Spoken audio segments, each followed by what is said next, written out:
বন্ধুরা, আজকের আমার ভিডিওর বিষয়বস্তু হলো শীতকালে অপরাজিতা গাছের পরিচর্যা। আমরা সবাই জানি অপরাজিতা হলো একটি গ্রীষ্মকালীন ফুলের গাছ। শীতকাল আসার সাথে সাথেই অপরাজিতা গাছে কিন্তু ডরমেন্সি স্টার্ট হয়ে যায়। ফুল ফোটা তো প্রায় বন্ধ হয়ে যায়, গাছের পাতা ছোট ছোট হয়ে যায়, গাছের পাতা বেশিরভাগ সময় হলুদ হয়ে ঝরে পড়ে। যেহেতু গ্রীষ্মকালীন ফুলের গাছ এই অপরাজিতা, তাই শীতকাল আসার সাথে সাথেই এই গাছে নানা ধরনের সমস্যা শুরু হয়। তো শীতকালে এই গাছের কিন্তু একটু এক্সট্রা পরিচর্যা করতে হয়। সামান্য পরিচর্যা না করলে অপরাজিতা গাছ থেকে ফুল তো পাওয়া যায় না। তাছাড়া অপরাজিতা গাছের পাতা হলুদ হয়ে একেবারে ঝরে যায়, অনেক সময় সম্পূর্ণ গাছ মারা যায়। আবহাওয়ার তাপমাত্রা 20 ডিগ্রির নিচে যখনই নেমে যায় তখন থেকেই অপরাজিতা গাছে কিন্তু ফুল ফোটা বন্ধ হয়ে যায়। ডিসেম্বর এবং জানুয়ারি এই দুটো মাস যদি আমরা আমাদের বাগানের অপরাজিতা গাছকে সুস্থ রাখতে পারি, তাহলে আবার আমরা মার্চ মাস থেকে কিন্তু এই অপরাজিতা গাছে অগণিত ফুল পেতে শুরু করব। তো আজকের এই ভিডিওটা কিন্তু খুবই গুরুত্বপূর্ণ হতে চলেছে, কারণ আজকের এই ভিডিওতে শীতকালীন পরিচর্যা নিয়ে আলোচনা করব। তাই আজকের এই ভিডিওটা সম্পূর্ণ দেখার অনুরোধ রইল। একটু স্কিপ করে দেখো না, স্কিপ করে দেখলে অনেক কিছুই মিস করে ফেলবে। নমস্কার, আমি লাবণী, আমার বাগানে তোমাদের সবাইকে জানাই স্বাগত। অপরাজিতা হলো আমাদের বাগানের একটি পার্মানেন্ট ফুলের গাছ। অপরাজিতা গাছ যেহেতু গ্রীষ্মকালীন ফুলের গাছ, তাই গ্রীষ্মকালে এক ধরনের পরিচর্যা করতে হয়, আবার শীতকালে কিন্তু আরেক ধরনের পরিচর্যা করতে হয়। শীতকালে অপরাজিতা গাছকে সুস্থ রাখতে গেলে জানতে হবে কয়েকটা টিপস। টিপস নাম্বার 1, এই সময় অপরাজিতা গাছকে কিন্তু ফুল সানলাইটের মধ্যে রাখতে হবে। অতিরিক্ত ঠান্ডার কারণে এখন কিন্তু প্রচণ্ড পরিমাণে কুয়াশা পড়ছে, আর কুয়াশার জন্য অপরাজিতা গাছের পাতা খুব বেশি হলুদ হয়ে যায়। তাই এই সময় যদি আমরা আমাদের বাগানের অপরাজিতা গাছকে ফুল সানলাইটের মধ্যে না রাখতে পারি, তাহলে গাছের পাতা হলুদ হয়ে ঝরে পড়বে। এই সময় গাছে যে কুঁড়ি আসবে, প্রত্যেকটা কুঁড়ি কিন্তু ফুল হয়ে ফোটার আগেই হলুদ হয়ে শুকিয়ে ঝরে পড়বে। গাছকে যদি এই সময় রোদ্দুরে না রাখা হয়, গাছের মধ্যে প্রচুর পরিমাণে পোকামাকড়ের আক্রমণ হবে। যে সমস্ত গাছে বেশিরভাগ পাতা হলুদ হয়ে ঝরে যাবে, সেই গাছগুলো কিন্তু ধীরে ধীরে ডাইব্যাক হয়ে যাবে এবং ধীরে ধীরে সম্পূর্ণ গাছটা মারাও যেতে পারে। যদি তোমাদের বাগানে এমন কোনো সেট থাকে যেখানে সকালবেলা সূর্যের আলো লাগে কিন্তু সন্ধ্যার পর থেকে কোনো রকমভাবে কুয়াশা এই গাছের ওপর পড়বে না, তাহলে সেই রকম জায়গায় রাখার চেষ্টা করবে এই মুহূর্তে অপরাজিতা গাছগুলো। আর তোমাদের বাগানে যদি শেড না থাকে, তাহলে তোমরা কিন্তু তোমাদের বাগানে এমন জায়গায় অপরাজিতা গাছকে রাখো যেখানে সারা দিন রোদ্দুর থাকে, তাহলে তোমাদের বাগানের অপরাজিতা গাছগুলো কুয়াশা পড়লেও কিন্তু সুস্থ থাকবে। টিপস নাম্বার 2, যদি তোমাদের বাগানের অপরাজিতা গাছের পাতা এই মুহূর্তে প্রচুর পরিমাণে হলুদ হয়ে ঝরে যায়, তাহলে তোমাদেরকে লক্ষ্য করতে হবে যে টবের মিডিয়া কেমন আছে। টবের মিডিয়াতে অতিরিক্ত জল জমার কারণেও কিন্তু গাছের পাতা হলুদ হয়ে ঝরে পড়ে এই শীতকালে। যদি তোমাদের গাছ ব্যালকনিতে থাকে অথবা যদি সারাদিন শেডের মধ্যে থাকে যেখানে রোদ্দুর খুব কম পায়, তাহলে এই সমস্যাটা কিন্তু খুব বেশি দেখা যায়। তার কারণ যদি গাছের শিকড়ে অতিরিক্ত জল জমা হয়ে যায়, গাছে যদি আমরা ওভার ওয়াটারিং করে ফেলি, তাহলেও এই সমস্যা হয়। আবার অনেক সময় আন্ডার ওয়াটারিংয়ের কারণেও এই সমস্যা হয়। যদি খুব কম জল দেওয়া হয়, আবার যদি খুব বেশি জল দেওয়া হয়, তাহলে গাছের পাতা কিন্তু হলুদ হয়ে ঝরে পড়ার সম্ভাবনাটা খুব বেশি দেখা যায়। এখন সব সময় কিন্তু মাটি চেক করে জল দেওয়ার চেষ্টা করবে। টিপস নাম্বার 3, শীতকালে অপরাজিতা গাছকে সুস্থ রাখার আরও একটা ভালো টেকনিক হলো গাছের গোড়া মাঝে মাঝে খুশে দিতে হবে। এই সময় মাটি যেন একেবারে শক্ত না হয়ে যায়। এই সময় শুধুমাত্র অপরাজিতা গাছ নয়, যে সমস্ত গাছ ডরমেন্সিতে রয়েছে প্রত্যেকটা গাছের মাটি হালকা করে খুশে দিতে হবে। হালকা করে মাটি খুশে দেওয়ার ফলে সূর্যের কিরণ কিন্তু মাটির ভিতর পর্যন্ত যায় এবং গাছের শিকড় গরম থাকে। এই সময় আমাদের চেষ্টা করতে হবে গাছের শিকড় কিভাবে গরম রাখা যায়। এখন মাটি যদি গরম থাকে, সূর্যের কিরণ যদি মাটির মধ্যে পৌঁছায়, তাহলে কিন্তু গাছের গ্রোথটাও ঠিকঠাক থাকবে। গাছের গ্রোথ একেবারে বন্ধ হয়ে যাবে না। প্রতি মাসে 15 দিন অন্তর অন্তর যদি টবের মাটি হালকা করে নিড়ানির সাহায্যে এভাবে খুশে দেওয়া যায়, তাহলে বাগানের যে কোনো গাছ সুস্থ থাকে, সারা বছর সুস্থ থাকে। গাছে জল প্রয়োগ করার পর জলটা ড্রেনেজ হোল দিয়ে ভালোভাবে বেরিয়ে যেতে পারে এবং গাছের শিকড় গরম থাকে। বিশেষ করে শীতকালে যে সমস্ত গাছ ডরমেন্সিতে চলে গেছে, প্রত্যেকটা গাছের কিন্তু এই কাজটা অবশ্যই এই সময় করতে হবে। টিপস নাম্বার 4, শীতকাল আসার সাথে সাথেই আমাদের বাগানের অপরাজিতা গাছে কিন্তু প্রচুর পরিমাণে বীজ তৈরি হতে শুরু করে। তো এই বীজ যদি তোমাদের গাছে থেকে থাকে, তাহলে বীজ যতক্ষণ না পর্যন্ত পরিপক্ক হচ্ছে বীজগুলোকে তুলবে না। তাহলে কাঁচা বীজ তুললে সেই বীজ থেকে কিন্তু চারা করা যাবে না। বীজের বাইরের অংশ খয়েরি কালার হয়ে যাবে এবং ভিতরের অংশ যে দানা সেটা কিন্তু কালো রঙের হবে। তবেই সেই বীজ থেকে নতুন চারা গাছ তৈরি করা সম্ভব হবে। এর আগে যদি তোমরা তুলে ফেলো, তাহলে কিন্তু সেই বীজ থেকে চারা তৈরি করা যাবে না।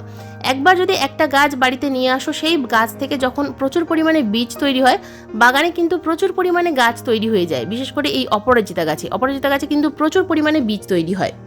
তবে টবের গাছে অতিরিক্ত বীজ থাকলে গাছের ক্ষতি হয়, গাছের অনেকটা এনার্জি বীজ নষ্ট করে দেয়। সেই কারণে আমি প্রথম থেকেই প্রতিটা ভিডিওতে বলে থাকি যে বীজ গাছের মধ্যে 2টো অথবা 4টে রেখে দিয়ে বাদবাকি বীজগুলো তুলে ফেলার চেষ্টা করবে কচি অবস্থাতে। তবেই গাছের গ্রোথ ঠিকঠাক থাকে এবং গাছে প্রচুর পরিমাণে ফুল আসে। গাছে প্রচুর পরিমাণে বীজ থাকলে গাছে ফুল বেশি ফোটে না। টিপস নাম্বার 5, বন্ধুরা এই মুহূর্তে যদি তোমাদের বাগানের কোনো অপরাজিতা গাছে প্রচুর পরিমাণে পাতা ঝরে গিয়ে থাকে, যদি গাছে একটা পাতাও না থাকে, তাহলে সেই গাছের কিন্তু ট্রিটমেন্ট একটু অন্যরকম করতে হবে।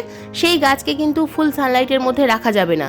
যদি একেবারেই গাছে কোনো পাতা না থাকে তাহলেই সেই গাছে রোদ্দুরে রাখা যাবে না এবং গাছের টবের মিডিয়া সবসময় হালকা ময়েশ্চার রাখতে হবে, খুব বেশি ভেজা ভেজা রাখা যাবে না। জল একেবারে কম প্রয়োগ করতে হবে। যদি দেখো যে গাছের কাণ্ড কালো হয়ে গেছে, ভিতরের অংশ কালো হয়ে গেছে, তাহলে বুঝতে হবে যে গাছটা মারা গেছে। আর যদি দেখো যে গাছের কাণ্ড ভিতরের দিকে সবুজ আছে, তাহলে বুঝতে হবে যে গাছটা সুস্থ আছে। সেই গাছ থেকে আবার কিন্তু তোমরা মার্চ এপ্রিল মাস থেকে প্রচুর পরিমাণে ফুল পেতে পারবে। তবে গাছকে ফুল সানলাইটের মধ্যে রাখা যাবে না। গাছের মধ্যে পাতা না থাকলে গাছে যদি ফুল সানলাইটে গাছ রেখে দাও তাহলে গাছের ডাইব্যাক হয়ে যাবে এবং সম্পূর্ণ গাছটা ধীরে ধীরে শুকিয়ে যেতে থাকবে।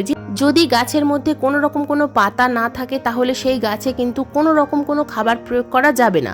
এর আগের যে ভিডিও আমি দিয়েছিলাম সেই ভিডিওতে যে যে উপাদান গাছে টবের মিডিয়াতে প্রয়োগ করতে বলেছিলাম সেগুলোই শুধুমাত্র প্রয়োগ করতে হবে।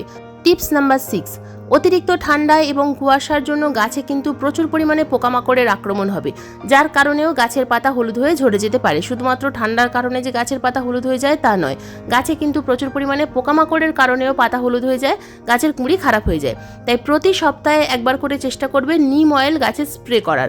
নিম অয়েল যদি না থাকে সেক্ষেত্রে নিম পাতা জলে ফুটিয়ে সেই জল ঠান্ডা করে গাছের পাতায় স্প্রে করতে হবে। আর যদি নিম অয়েল স্প্রে করো তাহলে 1 লিটার জলে 2 ml নিম অয়েল এবং 1 চামচ হ্যান্ড ওয়াশ অথবা শ্যাম্পু মিশিয়ে গাছের পাতায় প্রতি সপ্তাহে একবার করে স্প্রে করবে। পাতার উপরের অংশে এবং নিচের অংশে খুব ভালোভাবে যদি স্প্রে করো গাছের মধ্যে কিন্তু কোনো রকম কোনো পোকামাকড় থাকবে না। বন্ধুরা এতক্ষণ তো বললাম কয়েকটা টিপসের কথা, যে টিপসগুলো ফলো করলে শীতকালে তোমাদের বাগানের অপরাজিতা গাছকে তোমরা সুস্থ রাখতে পারবে। এবার বলবো অপরাজিতা গাছে এই শীতকালে ডিসেম্বর মাসের 15 তারিখের পর আমরা গাছে কি খাবার প্রয়োগ করব। এই সময় এমন কিছু খাবার প্রয়োগ করতে হবে যে খাবার প্রয়োগ করলে গাছের শিকড় ভালো থাকবে, গাছের শিকড় গরম থাকবে এবং গাছে প্রচুর পরিমাণে ফুলও আসবে। কারণ এখনও কিছু কিছু গাছে কিন্তু কুঁড়ি আসছে এবং ফুলও ফুটছে, তাই গাছে যদি ফুল ফোটে তাহলে গাছে খাবারের প্রয়োজনও আছে। তো দেখো এখানে যে প্রথম খাবারটা আমি নিয়েছি, তো 1 চামচ পরিমাণ নিতে হবে মাস্টার্ড সিডস, যে সরিষার যে দানা, সেই সরিষার দানার গুঁড়ো। তোমরা এখানে কিন্তু সরিষার খোলের গুঁড়ো নিতে পারো 1 চামচ পরিমাণ, এবং নিতে হবে পেঁয়াজের খোসার গুঁড়ো 2 চামচ পরিমাণ। তো আমি এখানে তোমরা দেখতে পাচ্ছ অনেকটা নিয়েছি, কারণ আমি 3টে টবে খাবারটা প্রয়োগ করবো, তো 3 চামচ পরিমাণ নিয়েছি আমি এখানে সরিষার গুঁড়ো, সরিষার যে দানা সেই সরিষার দানার গুঁড়ো, এবং এরপর নিয়েছি যেটা পেঁয়াজের খোসার গুঁড়ো, সেটা নিয়েছি 6 চামচ পরিমাণ। যেহেতু 3টে টবে প্রয়োগ করবো, এক একটা টবে 2 চামচ করে প্রয়োগ করব। এই দুটো উপাদান খুব ভালোভাবে মিশিয়ে ডিসেম্বর মাসের মাঝামাঝি সময় যদি প্রয়োগ করতে পারো তাহলে তোমাদের বাগানের অপরাজিতা গাছ কিন্তু সুস্থ থাকবে এবং গাছে যে কুঁড়িগুলো আসছে সেই কুঁড়িগুলো প্রত্যেকটা ফুলে পরিণত হবে, শুকিয়ে ঝরে পড়বে না। তো এই দুটো উপাদান খুব ভালোভাবে মিশিয়ে তারপর আমরা কিন্তু এক একটা টবের মিডিয়াতে 3 চামচ করে প্রয়োগ করব।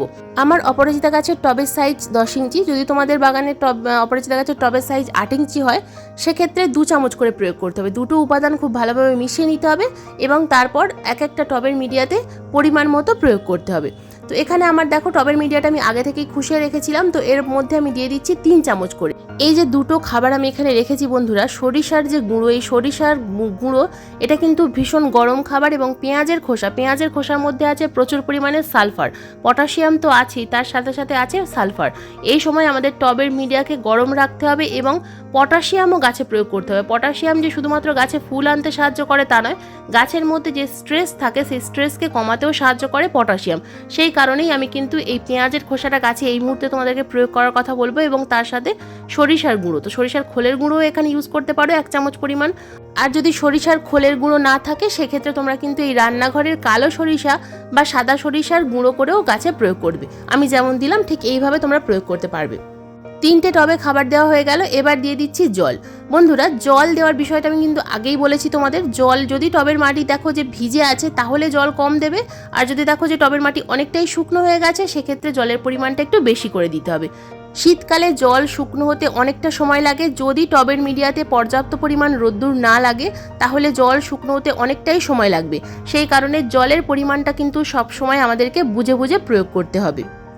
বন্ধুরা, প্রথম থেকে শেষ পর্যন্ত যে কটা টিপসের কথা বললাম এবং যে খাবার গাছে প্রয়োগ করতে বললাম, এই কটা টিপস ফলো করো এবং এই খাবার ডিসেম্বর মাসের মাঝামাঝি সময় প্রয়োগ করো। তোমাদের বাগানের অপরাজিতা গাছ কিন্তু শীতকালেও ভালো থাকবে। এখন যদি আমরা ঠিকমতো পরিচর্যা করতে না পারি তাহলে ফেব্রুয়ারি মাসে কাটাই ছাঁটাই করার পর বা রিপোর্ট করার পর গাছে কিন্তু পর্যাপ্ত ফুল আমরা ফোটাতে পারবো না। সেই কারণে এই পরিচর্যাগুলো কিন্তু আমাদেরকে অবশ্যই করতে হবে। তো বন্ধুরা, এই ছিল আজকের আমার অপরাজিতা গাছের ডিসেম্বর মাসের মাঝামাঝি সময়ের পরিচর্যা। আজকের এই ভিডিওটা তোমাদের কেমন লাগলো অবশ্যই কমেন্ট করে জানাবে। যদি কোনো প্রশ্ন থাকে অবশ্যই কমেন্ট বক্সে কমেন্ট করবে, আমি যথাযথ উত্তর দেওয়ার চেষ্টা করব। আজকের এই ভিডিওটা যদি ভালো লেগে থাকে তো প্লিজ একটা লাইক করো, শেয়ার করো, হাইপ করো। চ্যানেলে নতুন বন্ধু হয়ে থাকলে চ্যানেলটাকে সাবস্ক্রাইব করে পাশের বেল আইকনটা প্রেস করে দিও এইরকম নিত্য নতুন বাগান সংক্রান্ত ভিডিও দেখার জন্য। কারণ এইরকম নিত্য নতুন বাগান সংক্রান্ত ভিডিও আমি প্রতিদিন ঠিক সন্ধ্যা 6টার সময় আপলোড করে থাকি। ভিডিও আপলোড করার সঙ্গে সঙ্গে যখনই ভিডিও লাইভ হবে তোমাদের মোবাইল স্ক্রিনে অথবা কম্পিউটার স্ক্রিনে পৌঁছে যাবে। আজকের এই ভিডিওটা সম্পূর্ণ মনোযোগ দিয়ে দেখার জন্য তোমাদের সবাইকে জানাই অসংখ্য অসংখ্য ধন্যবাদ।